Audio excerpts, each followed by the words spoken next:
Hello and good evening, everybody. My name is Lisa Jansen. I'm also known as Job Coach Germany. And as you can see, I am not here on my own tonight. I have a very special guest. It's Katie Rössler. Hi, Katie. How are you? Hello. Thank you for having me here. Yeah, thank you very much for taking the time to talk about your special topic of expertise, because for everybody that doesn't know Katie yet, she's a transformative grief guide and a licensed counselor. And what that actually means, we will dive more into that topic. But I'm actually really, really happy that you took the time tonight to tell us more about this topic. And there is also a special effect here tonight because you are an expat yourself. You are in Germany. So can you maybe tell us what is the story behind that? Why are you in Yeah. Germany? Oh, goodness. I fell in love with a man with an accent. That's the Okay, short version. good. So I met my husband back in 2009. He was doing his international internship for school in the States, and that's how we met. And we stayed in a relationship long distance for a few years, and then he came to the States. We lived there for 6 years. And honestly, one of the conversations we had in the beginning of our relationship was, if this works, because we were like 25. So it's like, let's talk about this. If this, is this worth getting into? Where will we live? Like, where are we going to go? Yeah. And my husband's like, I want to raise my children in Germany. And I had lived in Germany as a military kid. So I was like, oh, I love Germany. Yeah, totally. So there's this American sweetheart about me that's like, oh, Europe is just, like stars Yeah. in the eyes and little hearts around. Like, I would love to live in Europe and just walk to the bakery and then it's like, oh, you're here and you're like, oh, wait, real life. So yeah, we moved here 6 years ago, and Okay. it has been an adjustment. I actually really loved it the first few years, and I still love being here. It's truly by choice that we stay here. Whereas my husband, having to come back to his home country, really struggled the first few years, and then was able to get back into the like, okay, here's Yeah. how I can be my new self Yeah. in my old country. And Yeah. I had to learn how to be a different version of myself in a new country. So, Yeah. yeah. That's a lot of change that you're going through, and that you went through. And I always have the feeling we are, as people, developing anyway with the different situations and life circumstances that we have. And something that your husband has experienced is something that I have experienced myself when I came back, because I used to live in the UK for a couple of years, and I came back in 2017 and I was shocked. I was just shocked, like how the German culture was, and how I felt that everybody was just impolite, and I just wanted to go back. So the first trip that I planned was go back to the UK.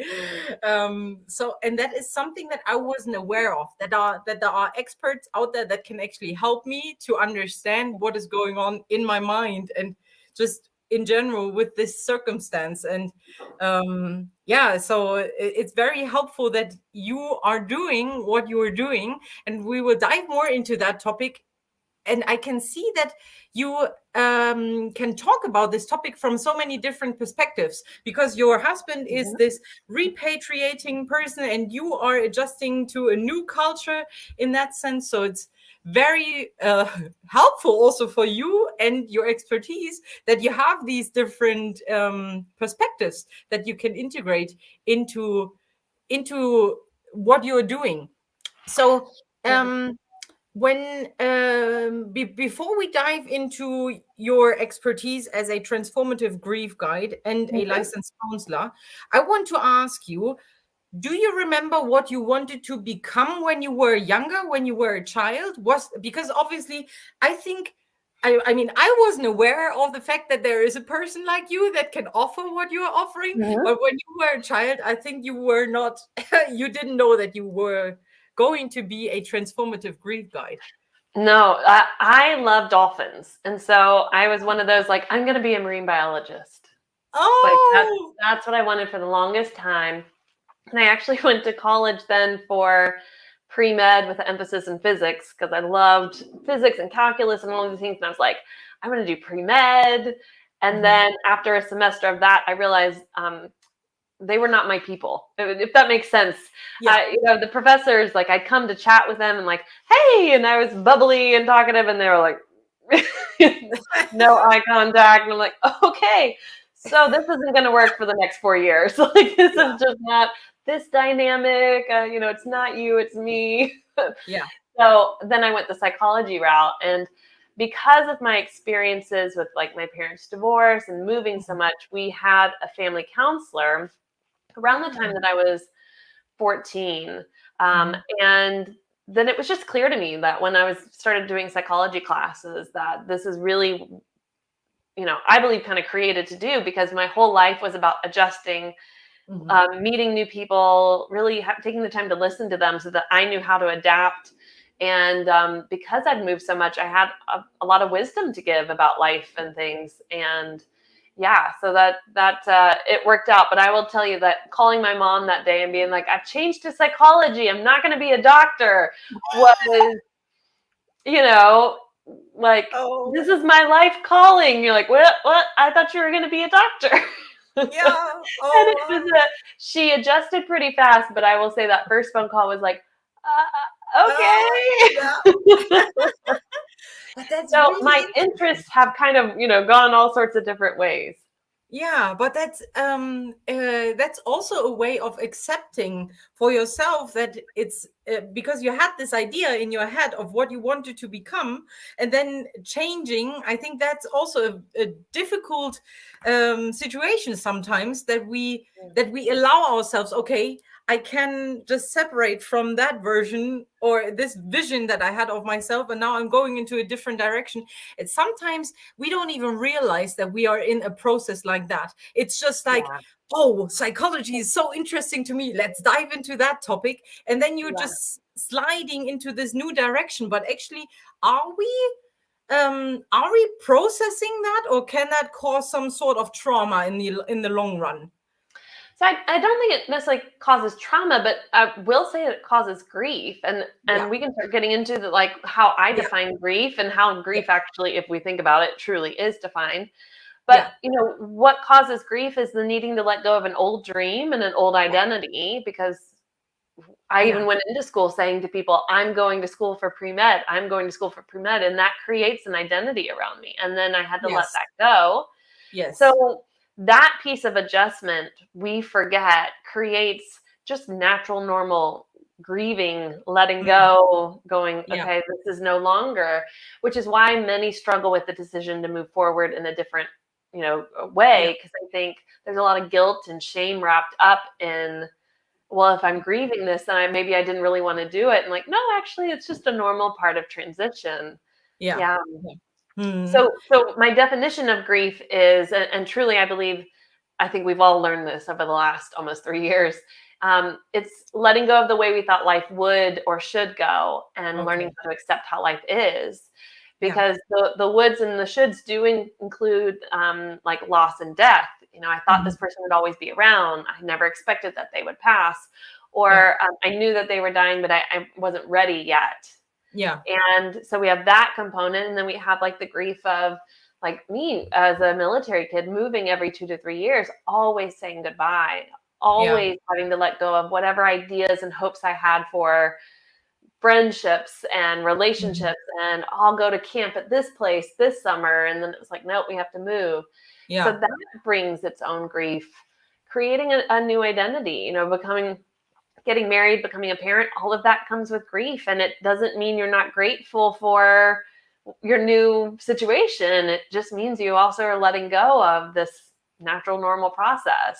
So it comes with health issues. I mean, literally the last 3 years, we've all grieved at some point. And grief isn't just crying or mourning. It is really having to go, life will probably never go back to how it was. And how do I face that?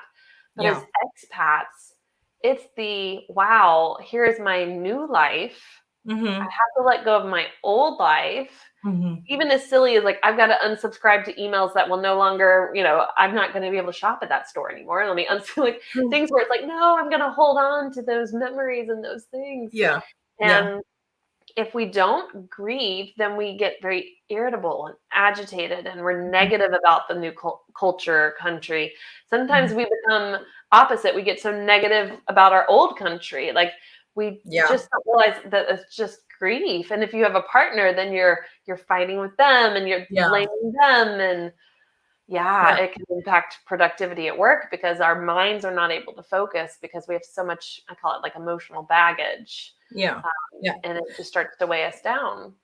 And I think that there are so many different aspects of grief that people are not aware of. And that's why I'm so happy that I'm talking to you today, so that we can clarify more of these aspects. And that's also what I was trying to advertise for the people, that I said, okay, do you consider yourself some sort of like a global citizen, or are you an expat? Have you moved around a lot? Like, especially you with your background, having this experience as a child in a military family and moving around that often is very difficult, and a lot of people don't even understand that this is a difficult process. They just think, yeah, it's a normal way. I mean, in the US, it's really prestigious that you are in a military family and that you're moving around. So it's not just about grieving because you're losing a person, but it's also this, what you said, this dream that you had about a specific situation in your life, and that you need to let go of that, or that that you had to let go of that because you are now in a new situation. And when I'm in these expat groups on different social media channels, what I always see is that they say, oh yeah, do you have this salad cream, or can you get these buns from somewhere abroad that they cannot get here in Germany anymore? And this is also something that we are trying to hold on to, something from our home country, right? Yeah, And completely. there was a person that has approached me previously, when we were advertising this interview, that has come from has a very wide background in moving. So growing up on Cyprus, and then not really having a background with a real country, moving to Germany, having a German husband as well, and then also moving again to the Netherlands, and all of these different aspects in life that we're going through. The person said that she's very grateful, and if you're here tonight, you can let us know if you want to. Everybody that is watching us tonight, feel free to pop in the comments where you're currently at, whether you've gone through a change in your life that you feel is a difficult experience for you. Also, this pandemic that has just happened, and that you mentioned, Katie, is that we are all dealing with. I mean, we had a completely different idea in our head how our life would look like, and now everybody's always saying it's never going to go back to the way it was, and now we need to adjust to that. So when we are moving abroad and are an expat, for example, in Germany, because most of the people that are probably watching us have that sort of idea in our mind. Is there some way how we can approach that hidden grief, as you call it? Yeah. And that's why we address it as hidden grief, because it's not usually in the forefront, and it's not usually something society accepts as something that would cause grief. Yeah. So once you start to go, like, maybe you're listening to this and you're like, oh my gosh, yeah, I have a lot I need to grieve, which is all of us. But yeah, that realization of like, hey, I've got expat grief or repat grief. Like, I realize that's what's coming up. Yeah. The biggest thing that I usually say is to just sit down with that awareness. What is it in particular that you miss? What is it that you thought would happen? So I'll give an example. I noticed I was getting really agitated about the school system here, and the kindergarten system, and how this works and that, and all, the paperwork and everything. And I realized that the issue was actually that I didn't feel like I could be the parent that I would have been in the States here. Yeah. I don't know the language as well. I'm not able to just be like the teacher's helper or go on field trips, because I knew like I wouldn't be able to be the best support. And in the States, I would have been like front and center. That's sort of my personality. Like, I'm here. So I had to grieve that. But what came out was I was angry at the system. I was angry at, this or that, or I felt jealousy towards certain parents or certain moms. Those were sort of my signals that something else was going on. And once I started to realize that, then I started, okay, what is it that I miss? Well, I'm grieving the fact that I am not able in my mind to be the mom that I would be in the States. So then it's, well, what can I create here, or what can I be a part of here that feels natural, normal, and comfortable until I step out of my comfort zone more, where I can be that parent. And thankfully, where we live, there's a huge Girl Scouts community. And so I volunteered to be one of the leaders, and I'm my daughter's troop leader. And that was something I would totally have done in the States too. Yeah. So, and because I did that, I felt more comfortable to kind of step out in some other ways and volunteer in some things I probably wouldn't have. Because I just found that little nugget that was, hey, there's an identity piece here that I feel like I lost. And I needed to grieve that. It wasn't even created though, Lisa. Like I hadn't even become that mom in the States. My daughter was 2 when we moved here. So I didn't even get the chance to say, would I actually have been that mom? But, I had this Disney version of myself of like, I will be this person. Yeah. Sometimes we have to grieve and let that part go and say, okay, well then who do I look like now as a career woman? How am I now as a partner? How am I now as just an individual living in this country? And so the first thing is acknowledge it and figure out what are the nuances to it. Don't judge it or say, this is wrong, this is bad, I shouldn't feel this way, or this is stupid, or like, don't judge it. Just listen to it and see what it tells you about, like, hey, you wish this, or I wish that kind of thing. Yeah. And I think that's a very important aspect, that we first need to be aware of what is going on. Why do I feel this agitated? And why do I feel in that certain way? Then realizing from that awareness, okay, it's a part of an identity that I have created in my mind. And how can I work towards integrating that part, but in a different version? Not in that Disney fairy tale that I had in my mind. It's completely really a great example. Thanks for sharing that. And then we have here a comment from Karen. So I'm tuning in from Johannesburg, South Africa, and I'm an expat. I moved from Zimbabwe and have been living in South Africa, and I went through hidden grieving, and it is only now as you talk that I understand what was happening. And that's why we're doing that. Yeah, exactly. Oh, good, Karen. I'm glad this is helping you. Yeah, thank you very much for sharing that with us, because that's why we're talking about that topic, because a lot of people are not aware of that, what that was about. And now, Katie, you've written a book, right? It's called A New Phase of Grief. Yes. And what can we expect from that book? How can that help people that are dealing with grief? Yeah, so it really opens the door on what grief actually is.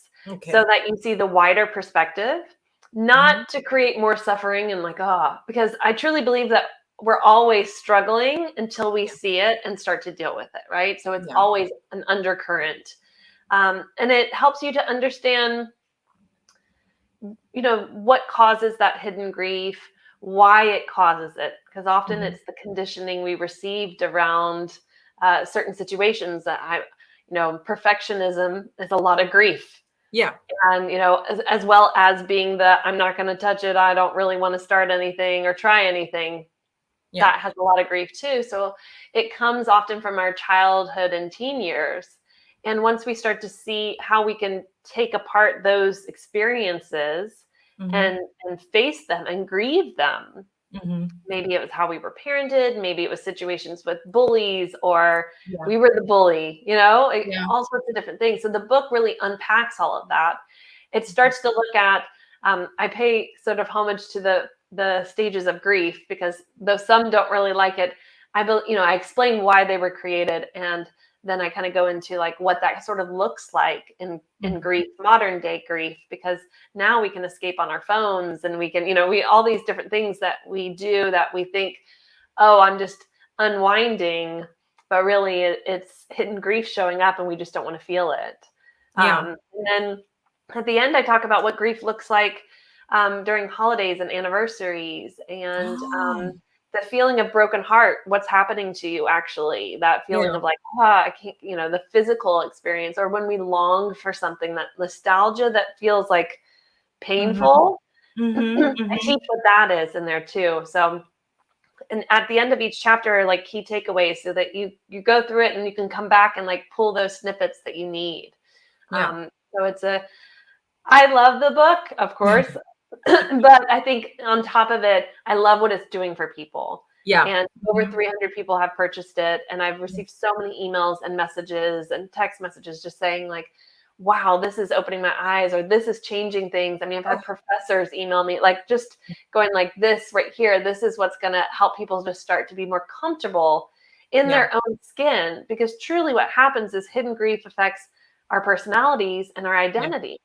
It changes. You could have been the biggest extrovert as a kid, but because you kept being told you're too loud, stop, you're too much, stop, and in teen years made fun of, that as an adult, you're so introverted, and you're like, this desire to, like, that part of you wants to go back out and go, So, and it's just grief work. And that's what I do with my clients. And it's a large reason why I end up creating a certification program for other coaches and clinicians, because I thought we need to be learning more, not just about grief and death, but grief and everything else, so that our clients can really like let go of all of that stuff that's impacting their ability to be very present in their life, to not have to doom scroll on their phone or get into any other type of addiction, and to enjoy life again. And then as we do that, we start to like really live a life full of legacy.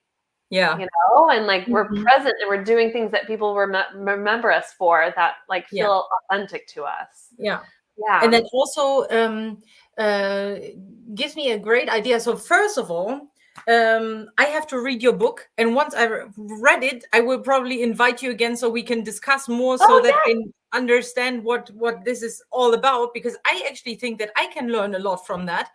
And being a coach myself, I also find that the certification that you are offering would help any coach to be more aware of what is going on with the client, or with their coachees. Then so this is also very helpful, to have a more holistic approach to coaching their clients. So something that I'm coming across as a job coach is, especially with people that are transitioning from one career path to another, once they are changing their career. For example, it's not just the expats that are coming to Germany, but for example, once they are here and realize this is actually not the job that I wanted to do, there's something else there.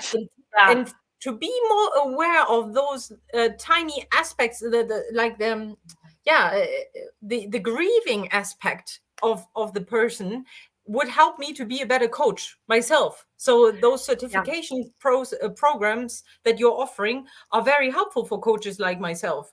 Yes, I agree. This is why I open it to coaches broadly, or clinicians in the mental health field. And I also say those who consider themselves healers, because we're all pulling up stuff. And if we don't know how to help a client through that, it kind of feels like you're missing the bar. Like, there's something here, I don't know how to address it, so let's just move on to the goal at hand.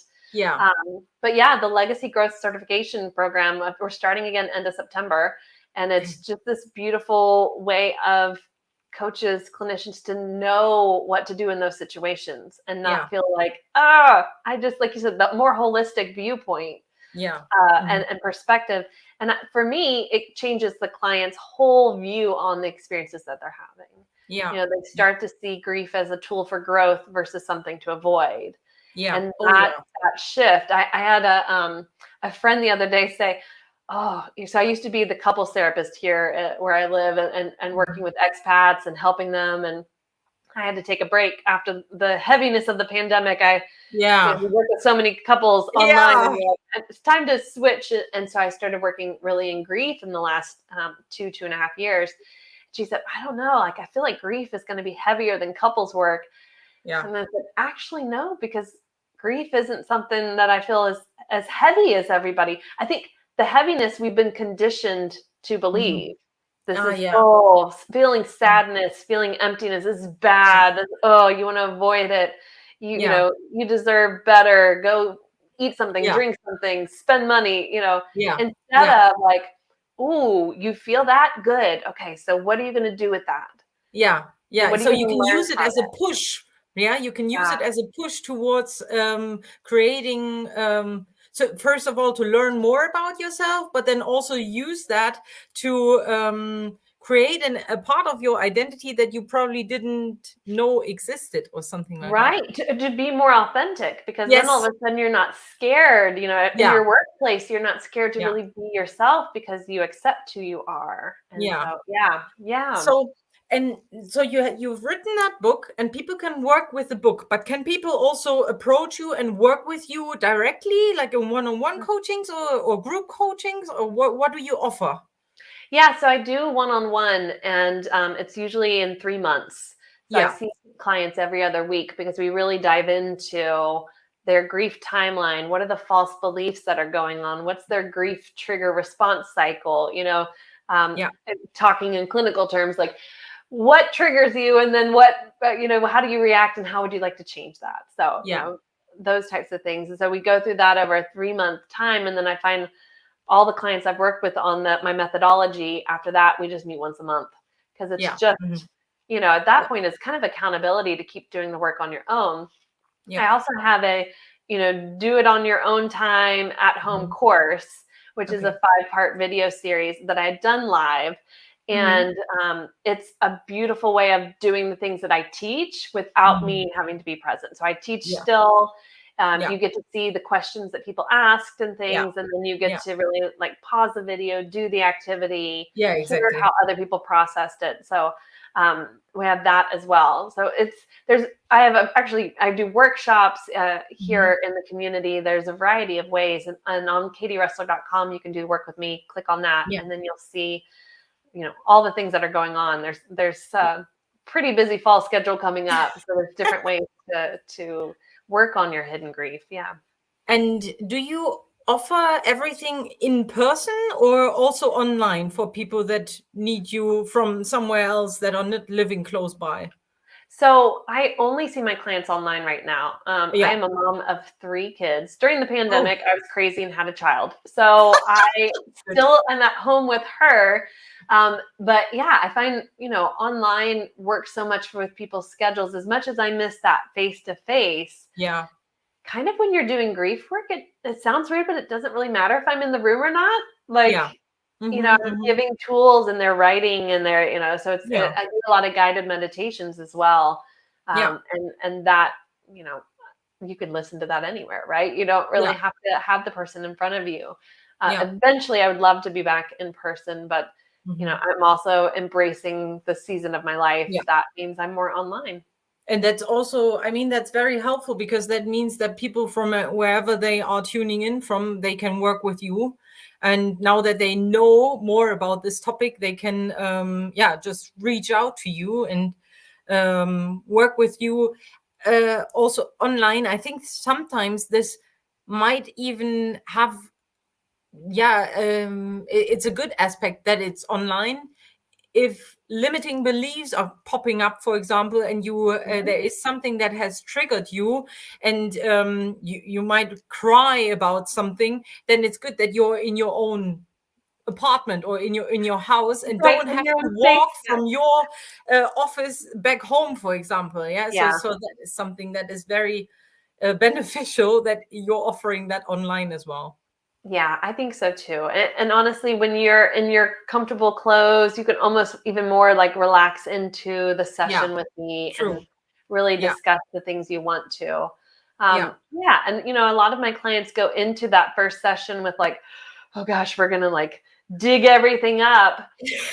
But truly the hardest part for them is that, this is years worth of conditioning and believing one way that they're shifting, and how they feel like, oh, it's not that fast. But by the end of the 3 months, I'm always reminding them, do you remember where you were at the beginning? Like, hold on, like stop for a second. Let's look. And they're like, oh my gosh, I forgot. I thought that, or I believe that. That's the beauty of working with somebody, is you get the accountability, and then you get the reminders. Because we're so often like, next thing. And to be like, hey, do you see how much you've changed just in, even by the third session? And like, okay, now where do we go with this?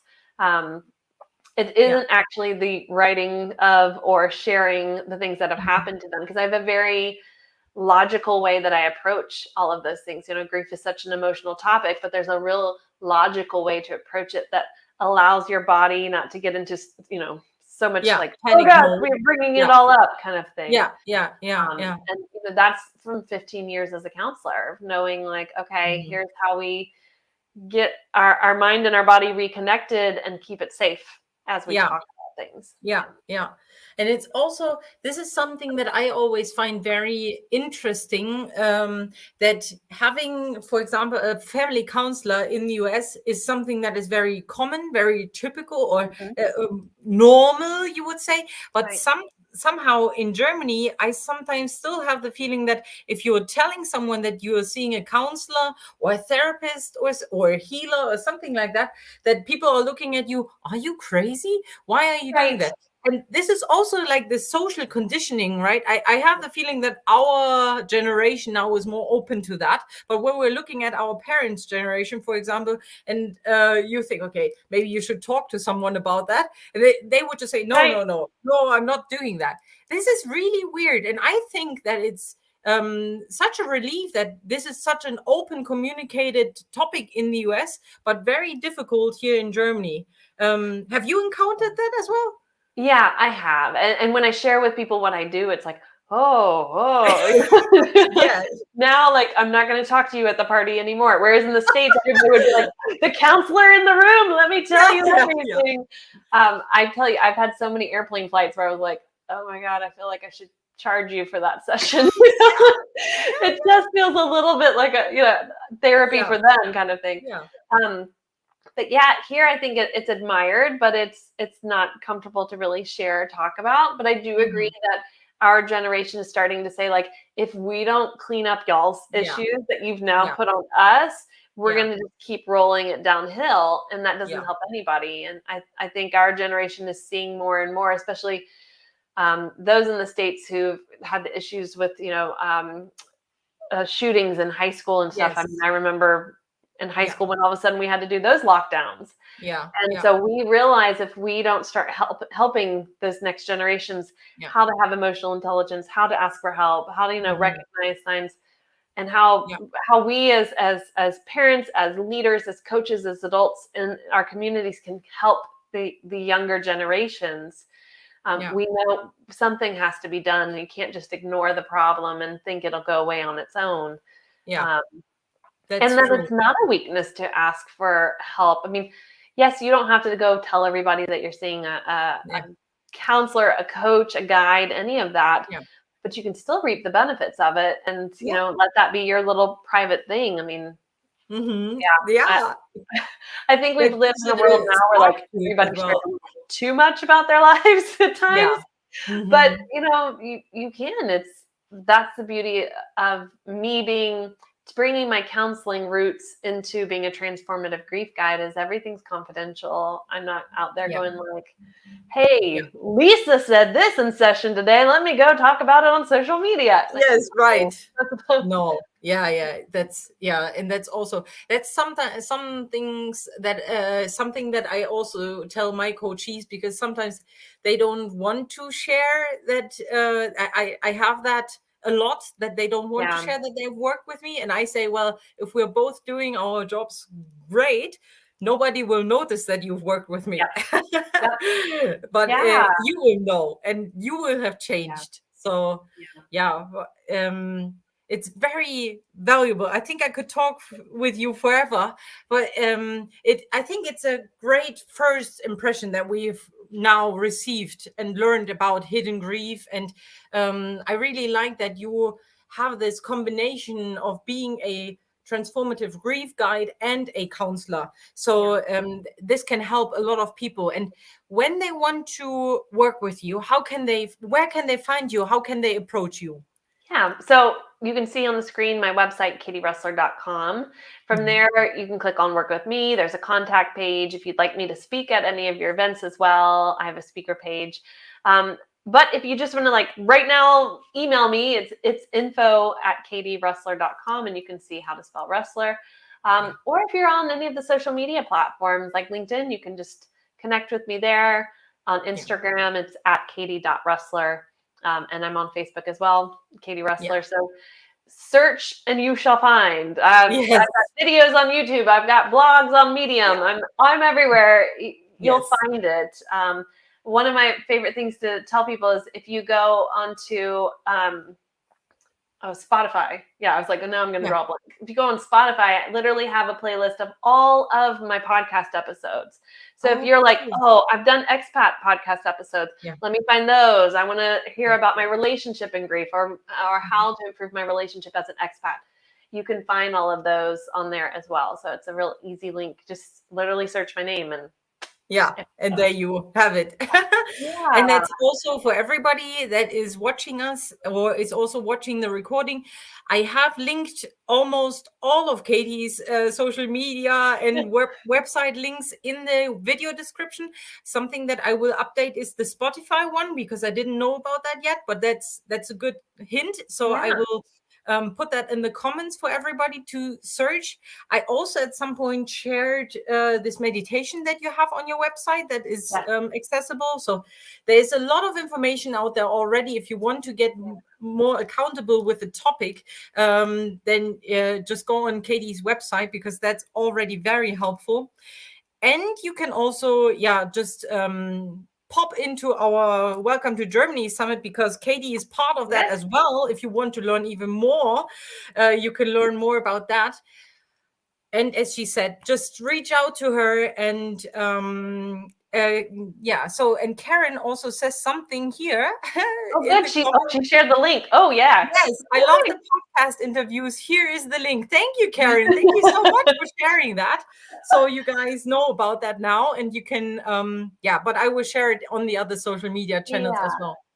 Katie, thank you so much for taking the time to talk to me tonight. I greatly appreciate your time, and I will make sure that I will get you back on this live stream here at some point or the other.